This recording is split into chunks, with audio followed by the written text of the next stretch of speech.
नमस्ते विद्यार्थी मित्रांनो.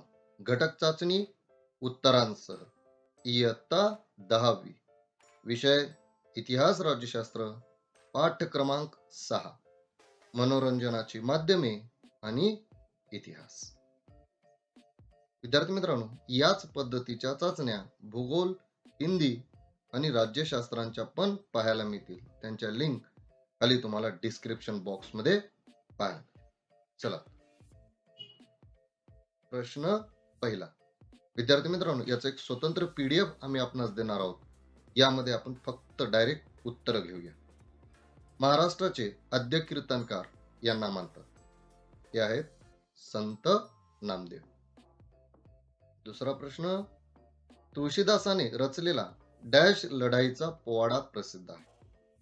हे आहे सिंहगडाच्या. प्रश्न पहिला ब. चुकीची जोडी ओळखा. 2. यामध्ये चुकीची जोडी आहे नटसम्राट विजय तेंडुलकर. दुरुस्त करण्याची आवश्यकता नाही. या जोडीमध्ये उद्याचा संसार गणपतराव जोशी. प्रश्न दुसरा अ. दिलेले संकल्पना चित्र पूर्ण करा. 3 देत आहोत, 2च सोडवायचे. गुण आहेत 4. एक तक्ता आहे. अनुक्रमांक, प्रकार आणि गुणवैशिष्ट्ये एक एक लिहायचं. भारुड आध्यात्मिक व नैतिक शिकवण देणार. कीर्तन कीर्तनकाराच्या अंगी बहुश्रुतता असावी लागते. भजन अभंग व भक्ती या कवनांमधून ईश्वर स्तुती. आणि ललित उत्सव प्रसंगी देवतेकडे मागणे मागितले जाते. कटपुतळी बाहुल्यांचे प्रकार. पहिले छाया बाहुली, हात बाहुली, सूत्र बाहुली आणि काठी.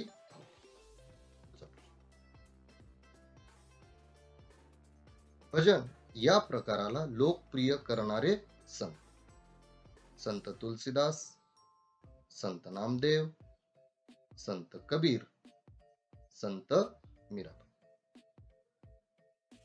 प्रश्न क्रमांक 2 ब. टिपा लिहा. कोणत्याही 2. 3 देत आहोत, गुण आहेत 4. 1. दशावतारी नाटक. 1. हिंदू धर्मात मानलेल्या विष्णूच्या 10 अवतारांवर आधारित नाटकांना दशावतारी नाटके असे म्हणतात. 2. दशावतारी नाटकातील पात्रांचा अभिनय, रंगभूषा व वेशभूषा या परंपरागत असतात. नाटकातील बहुतेक भाग पद्यमय असून काही संवाद पात्रे हे स्वयंस्फूर्तीनेही बोलतात. 3. नाटक चांगले वठवण्यासाठी नाटकाच्या सुरुवातीस सूत्रधार विघ्नहर्त्या गणपतीला आपल्या पद्यातून आवाहन करतो. 4. ही नाटके पौराणिक असून महाराष्ट्रातील लोकनाट्य या प्रकाराचा एक भाग आहे. 2. मनोरंजनाची आवश्यकता. 1. मनोरंजन. मनोरंजन हा मानवी जीवनाचा एक अविभाज्य भाग आहे. म्हणूनच प्रत्येक मानवाला मनोरंजनाची आवश्यकता असते. व्यक्तीच्या निकोप वाढीसाठी निखळ मनोरंजन महत्वाचे असते. 2. चाकोरीबद्ध जगण्यातला कंटाळा दूर करून मनाला चैतन्य व उत्साह येण्यासाठी मनोरंजन आवश्यक असते. 3. मनोरंजन मनाला उत्साह व कार्यशक्ती मिळवून देण्याचे काम करते. मनोरंजनातूनच छंद वाढीस लागतात आणि त्यातूनच व्यक्तिमत्वाचा विकास होतो. 4. मनोरंजनामुळे मनाला विरंगुळा मिळतो व मनावरील ताण हलके होतात. 3. भारुड. 1. आध्यात्मिक व नैतिक शिकवण देणारे मराठीतील रूपकात्मक गीत म्हणजेच भारुड होय. भारुडे ही पथनाट्याप्रमाणे प्रयोगशील असतात. लौकिक व्यवहारांवर आध्यात्मिक व नैतिक रूपके रचणे म्हणजेच भारुड होय. 2. भारुडात नाट्यात्मकता आणि विनोद असल्याने भारुड हा रचना प्रकार लोकप्रिय झाला. 3. भारुडांची रचना गेयता पूर्ण असल्याने ती लोकसंगीतांवर गायला सोपी असतात. आणि 4. संतांनी भारुड रचनेतूनच लोकशिक्षण केले. तिसरा प्रश्न घेत आहोत. पुढील विधाने सकारण स्पष्ट करा. 2 देत आहोत, 1 सोडवायचे, 2 गुण. 1. चित्रपट माध्यमात इतिहास हा विषय महत्वाचा आहे. 1. ऐतिहासिक घटना आणि व्यक्तींवर चित्रपट बनवताना इतिहासाचाच आधार घ्यावा लागतो. 2. ऐतिहासिक कथा विषय असल्यास तो वास्तववादी होण्यासाठी तत्कालीन वातावरणाची निर्मिती करावी लागते. 3.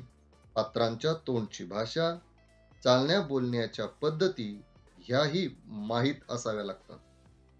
4. त्यावेळची केशभूषा, वेशभूषा, रंगभूषा इत्यादींचे नियोजन करावे लागते.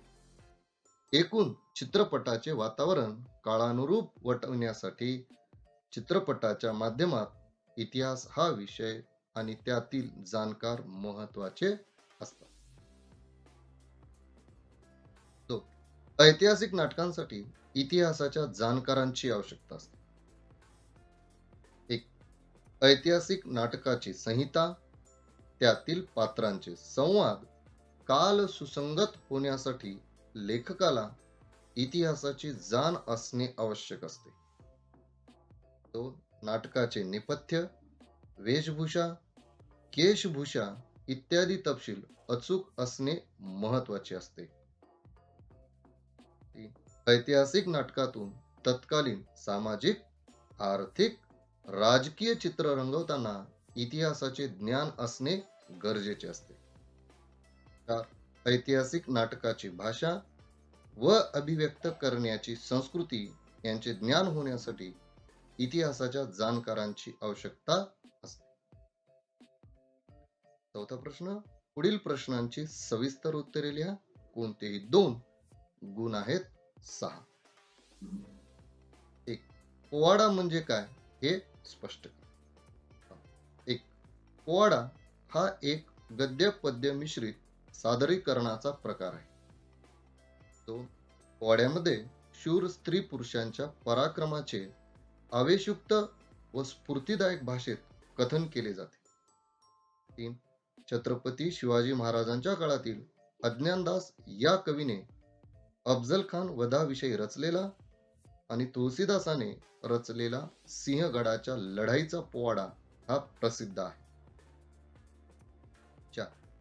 ब्रिटिशांच्या काळात उमाजी नाईक, चाफेकर बंधू, महात्मा गांधी यांच्यावर पोवाडे रचले गेले. 5. संयुक्त महाराष्ट्राच्या चळवळीच्या काळात अमर शेख, अण्णाभाऊ साठे आणि गवाणकर या शाहिरांनी रचलेल्या पोवाड्यांनी महाराष्ट्र गाजवला आणि पोवाड्यांच्या माध्यमातून जागृती करण्यात आली. कीर्तनकार होण्यासाठी कोणत्या गोष्टी आवश्यक असतात? 1. कीर्तनकार बहुश्रुत असावा. 2. पौराणिक आणि सामाजिक विषयांसंबंधी त्याला चांगले ज्ञान असावे. 3. कथा निरूपणाची शैली, प्रभावी वक्तृत्व आणि त्याला विनोदाची जोड हे गुण त्याच्याकडे असावेत. 4. गायन, वादन, मुद्राभिनय, नृत्य यांकडे त्याचे ध्यान असावे. कीर्तनाची पद्धत, पोशाख अशा गोष्टीही त्याने जाणून घेतल्या पाहिजे. शेवटचा प्रश्न. भारतीय चित्रपट सृष्टीची जननी अशी महाराष्ट्राची ख्याती का आहे? 1. चित्रपट हे कलात्मकता व तंत्रज्ञान यांचा संगम असलेले माध्यम आहे. 2. भारतीय चित्रपटांच्या विकासात मदनराव माधवराव पितळे, कल्याणचे पटवर्धन कुटुंबीय आणि हरिश्चंद्र सखाराम भाटवडेकर उर्फ सावेदादा यांचे योगदान आहे. 3. दिग्दर्शक गोपाळ रामचंद्र तथा दादासाहेब तोरणे, अ.प. करंदीकर, एस.एन. पाटणकर, व्ही.पी. दिवेकर यांनी परदेशी तंत्रज्ञानाची मदत घेऊन पुंडलिक हा कथापट 1912 मध्ये मुंबईत दाखवला. 4. दादासाहेब फाळके यांनी 1913 मध्ये संपूर्ण भारतीय तंत्रज्ञान वापरून स्वतः दिग्दर्शित केलेला राजा हरिश्चंद्र हा पहिला भारतीय चित्रपट मुंबई येथे प्रदर्शित केला. अशा रीतीने भारतात पहिला पूर्ण लांबीचा चित्रपट तयार करून प्रदर्शित करण्याचा मान महाराष्ट्राकडे जातो. म्हणून भारतीय चित्रपट सृष्टीची जननी अशी महाराष्ट्राची ख्याती आहे. विद्यार्थी मित्रांनो, चाचणी व्यवस्थित पाहून घ्या. तसेच या संदर्भात असणारे पाठ, इतिहास या विषयाचे स्वाध्याय, राज्यशास्त्र या विषयाचे स्वाध्याय, शारीरिक शिक्षण आणि आरोग्य या विषयाची कृतीपुस्तिका लिखित उत्तरांसह आणि भूगोलची नकाशावहीचे सर्व पाठ लिखित उत्तरांसह चॅनलवर उपलब्ध आहेत. याच्या लिंक खाली डिस्क्रिप्शन बॉक्समध्ये दिल्या आहे. विद्यार्थी मित्रांनो, एवढीच नम्र विनंती, चॅनलवर नवीन असाल आणि अजून सबस्क्राईब केलं नसाल तर कृपया सबस्क्राईब करा, लाईक करा आणि मित्रमैत्रिणींना शेअर नक्की करा. भेटूया उद्याच्या भागात. आपल्या सर्वांचे धन्यवाद.